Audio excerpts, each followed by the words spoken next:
Okay, so the second update here today, and a little bit from Asmund Gold here, that protests in Indonesia are heating up. Emphasis on heating up because they set the mayoral prime minister place on fire. But they're protesting their government over there too. It's getting pretty crazy. Here's some of that. Well, y'all thought it was bad. Oh, we skipped the commercial. I hope I got the ad blocker. I'm hoping it works. Waiting. Let me refresh. And let's try this again. This shit is getting crazy.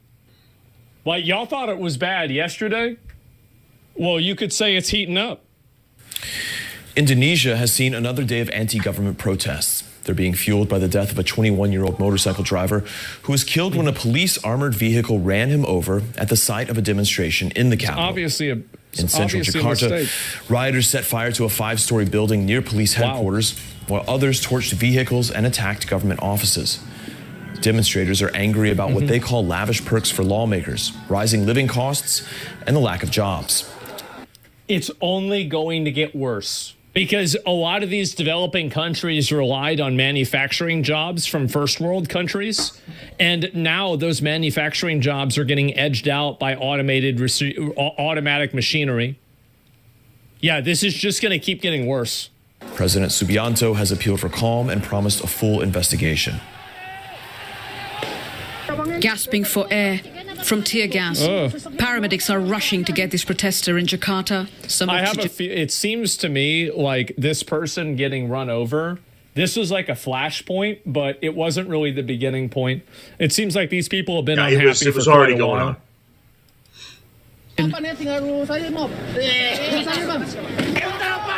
These protests have spiraled out of control.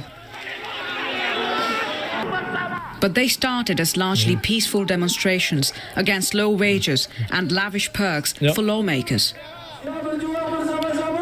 Who pays their electricity bills? Who pays their taxes? We do. Yeah. That's true. Within moments, it all turned to mayhem. Bloodied faces and injured bodies strewn across the streets of the Indonesian capital. Protesters set buildings on fire.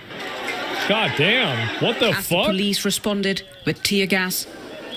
And bro, like, this is insane. Even comparing this to LA, like, LA was nothing compared to this. Like, this is a this is a countrywide crash. It's a national crash out. It's a lot. Police are cooked, yeah. Water cannons. A desperate attempt to calm the unrest. Then came the moment that shocked the nation. An armored police vehicle like this one plowed into a 21-year-old delivery driver, Afan Kurniawan. Shouldn't have done that. Yeah, he was like a Grubhub driver or something. Just doing his job when he was hit delivering food. Run over.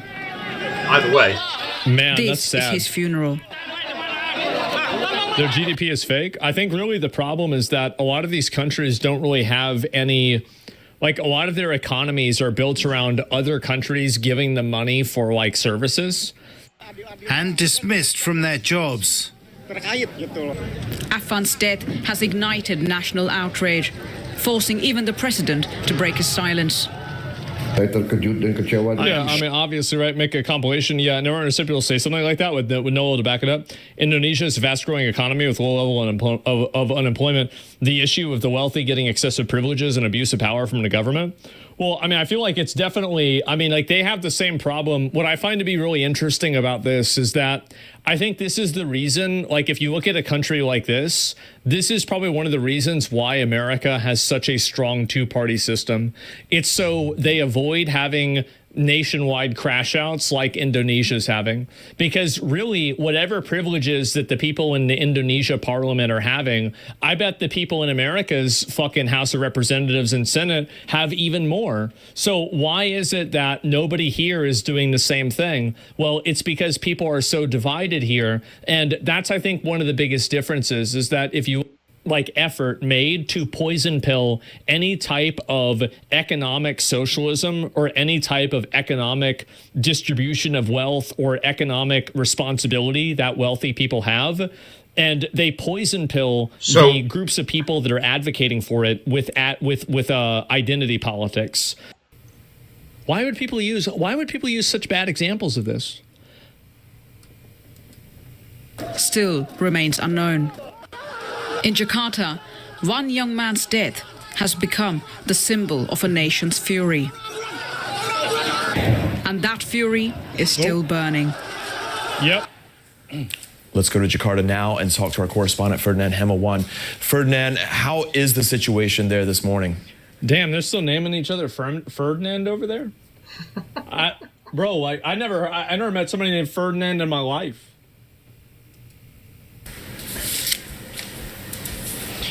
When I drive through the streets today, this morning, from my home to the studio, I can see that there are some public facilities have been burned down during the protests, such as the bus stops, the toll gates, several police stations, and several police vehicles has been burned down. Listen to what he's saying too.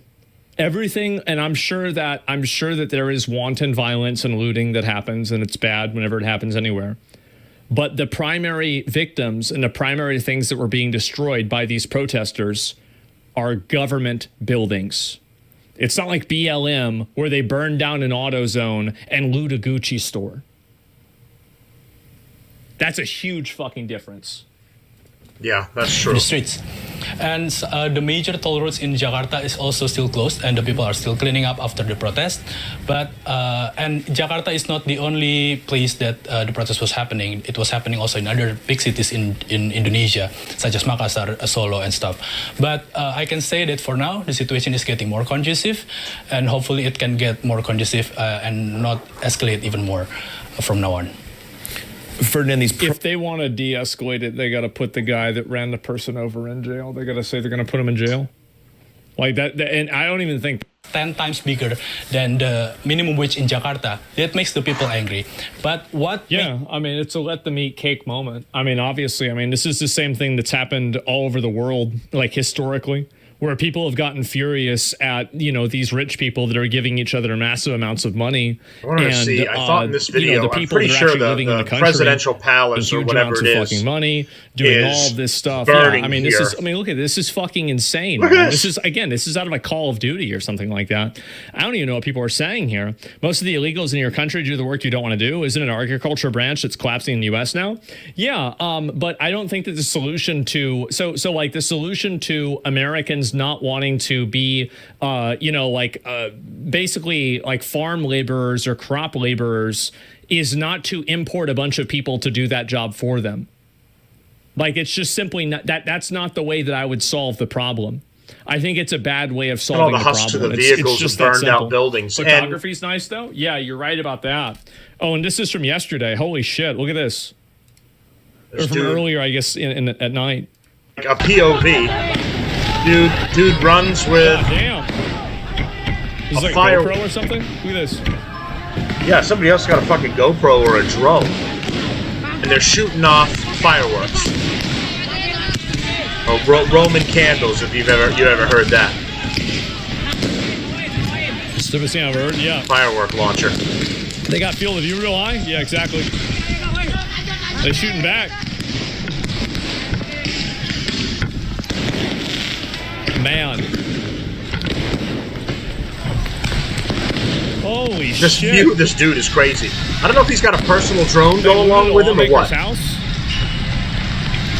I'm not surprised. Yeah, the prime minister or whatever he is there. They broke into his presidential palace and just looted the place of statues and jewelry and shit. But forced him out. He had to flee. Is not going to make the situation better. So, it's corrupt government all over the world, and we're all dealing with it. And it's crazy to me because we elect these people to represent us, and then we just turn around and go back to our lives, and we're like, okay, well, we got that person in charge. I'm going to go back and check out my lawn and work on some stuff. And they get into office, and they embezzle, and they lie and they cheat and they fuck over the people that voted them in. And then you wonder why you have things like this happening, or January 6th happening for that matter, right? Everyone was pissing and moaning about that, but the people were upset that they got screwed over because of that election. Joe Biden absolutely cheated. Do you think that Joe Biden got more votes than the first black president, Barack Obama? Because in that count, according to that, he did. So do you really believe Dementia Joe, that brain dead moron, got more votes than the first black president in United States history? I mean, just ask yourself that question, and you've already got the answer right there. So, at the end of the night, we all went to bed. We wake up. He got a whole bunch of extra votes that came out of nowhere, and he wins. The people are tired of the lying. They're tired of the cheating, and they're tired of being bullshitted. We've been dealing with it all our lives. And you see stuff happening in countries like this. It's because we're so big that you don't see it as much here. You see the protests. People try to follow the rules as best they can, but you don't see it to such a degree as these other kind of third world countries, because they're suffering so much more, and this is really the only other option for them. And like Asmund Gold said in this, he said they're not burning down Gucci stores and Nike and Targets and stuff. They're actually going after police and government buildings. Like, first of all, for liability purposes, I don't advocate for any of that at all. But should it hypothetically happen, you should be targeting the bad guys that you're upset with, not using it as an excuse to loot and rob and fill your pockets with some random shit. You haven't accomplished your goal. You've sent the completely wrong message when you do it. Black Lives Matter sent the completely wrong message. Antifa doing all that, all the wrong messages. All they show is they're domestic terrorists that rob when they get the opportunity to rob and hurt people and burn buildings down. That's what they do. There is no message. Their message is fear. If you do something we don't like, we're going to burn your store down and we're going to hurt you. They don't have any moral or cohesive message at all. These people, obviously you're seeing a bad thing here, but these people are at least targeting the ones where their anger is directly centered on. The ones who are making their lives worse and screwing them over. Probably a brutal police organization that they have. And then on top of that, government buildings, because the government's screwing them over. At least that makes, regardless, we can have a conversation about the morals of it, but at least their focus is where it's supposed to be, and it makes sense. And protesters here need to follow a little bit more, really, of the January 6th model, which is focus on the government, focus on the institution that's screwing you over. It's not really Target or Walmart or an auto shop store, AutoZone or something. Those people just do it as an excuse. That's all it is. So there you go. Things popping off in Indonesia, and you're getting civil unrest all around the world. I just did a show where you had it in Australia, and you had it in England as well, where there are protests in the streets, and they're fighting with counter protesters, and things are blowing up there. Again, upset with the immigration, upset with it's different here in Indonesia, but everyone is going, well, our voices don't matter. You go online and you try and say something, and that doesn't matter. You try to vote, and some shitbag that should never have office gets office. So you get screwed no matter what. So what do you have to do? You take to the streets and you take your message out that way. And that's what you're seeing happening all around the world now. All right, more updates coming soon.